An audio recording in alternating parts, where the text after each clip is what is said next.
మీరు బెంగాల్ను ప్రేమిస్తే బెంగాల్ మిమ్మల్ని ప్రేమిస్తుంది అన్నారు పశ్చిమ బెంగాల్ ముఖ్యమంత్రి మమతా బెనర్జీ కొత్త గవర్నర్ ఆర్ఎన్ రవితో.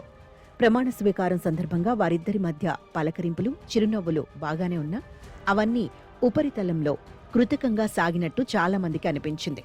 బెంగాల్లో అందరూ అన్ని భాషల వారు కలిసిమెలిసి ఉంటారు, శాంతియుతంగా ఉంటారు అని ఆమె అనడం కూడా ఎదుటి వ్యక్తి ఆర్ఎన్ రవి కాబట్టేనని, రాష్ట్ర ప్రభుత్వానికి వ్యతిరేకంగా రాజ్ భవన్ వ్యవహరించకూడదన్న అంతర్లీనమైన సందేశం మమతా వ్యాఖ్యల్లో కనిపిస్తోందని విశ్లేషకుల భావన.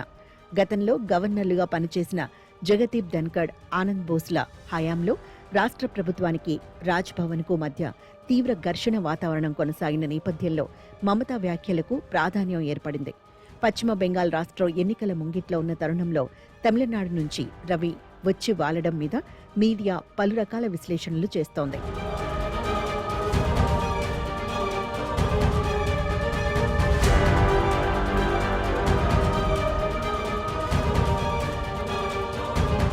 ఆనంద్ బోస్ స్థానంలో రవిని నియమించబోతున్నట్టు తనకు తెలియదని, రాష్ట్ర ప్రభుత్వాన్ని సంప్రదించలేదని మమత ఓ మాటన్నారు. గవర్నర్గా తప్పుకుంటున్న ఆనంద్ బోస్కు ఆమె ప్రభుత్వానికి మధ్య వైరం అందరికీ తెలిసిందే.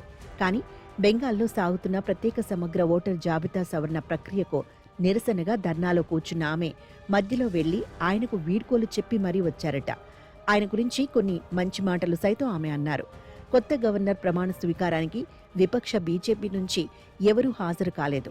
కానీ ఆ తర్వాత సువేందు అధికారి వచ్చి రవిని కలిశారు. ఇది మర్యాదపూర్వక భేటీ అని ఆ పార్టీ అంటుంది. కానీ డీజీపీ మీద, చీఫ్ సెక్రటరీ మీద ఫిర్యాదు చేయడానికి ఈ బీజేపీ నేత ఈ సందర్భాన్ని వాడుకున్నారు. రాష్ట్రపతి ముర్ము ప్రోటోకాల్ వివాదాన్ని ఎన్నికలయ్యేంత వరకు వదిలిపెట్టే ఉద్దేశంలో బీజేపీ లేదని అర్థం. గవర్నర్ను కలిసిన తర్వాత సువేందు విలేకరులతో మాట్లాడుతూ మమత ప్రభుత్వం రాష్ట్రపతిని అగౌరవపరిచి రాష్ట్రం పరువు తీసిందంటూ తీవ్రంగా మండిపడ్డారు.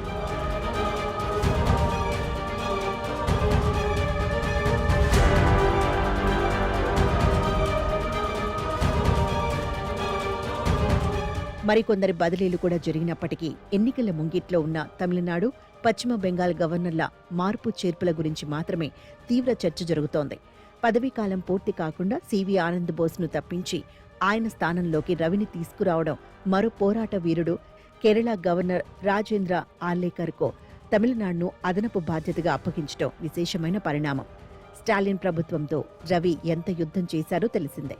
అనేక బిల్లుల సంగతి ఎటూ తేల్చకుండా అటక మీద ఉంచేయటంతో పలుమార్లు ఆయన సుప్రీంకోర్టు ఆగ్రహాన్ని చవిచూడాల్సి వచ్చింది. సభను ఉద్దేశించి ప్రసంగించాల్సిన రాజ్యపాలకుడు సభ నుంచి వాకౌట్ చేయవచ్చునని ఆయనను చూసిన తర్వాత తెలిసిందే. బీజేపీ విధేయతను స్పష్టంగా రుజువు చేసుకున్నారే తప్ప తటస్థంగా ఉన్నానని అనిపించుకోవటం కోసం ఆయన ఏనాడు ప్రయత్నించలేదు. కేంద్ర ప్రభుత్వం దూతగా, బలమైన గొంతుగా రాష్ట్రంలో పనిచేయడానికి ఆయన ఇష్టపడ్డారు. ఆనంద్ బోస్ ఆదిలో కాస్తంత విజృంభించిన ఆ తర్వాత బాగా తగ్గిపోయారని, ఎన్నికల వేళ ఆయన తమకు అంతగా ఉపకరించరని బీజేపీ పెద్దలు భావించినందునే రవిని తీసుకువచ్చారని అంటారు.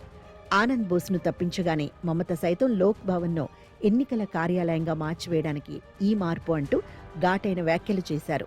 రాష్ట్రంలో ఇంకా పరిష్కరించవలసిన, చక్కదిద్దవలసిన ఓటర్ల సంఖ్య లక్షల్లో ఉన్నందున ఏప్రిల్లోగా సజావుగా పూర్తి కావడం అసాధ్యమని, న్యాయస్థానాలు అడ్డుపడిన పక్షంలో ఆ పేరిట రాష్ట్రపతి పాలన విధించేందుకు రవిని తెచ్చుకున్నారని తృణమూల్ నేతల వాదన.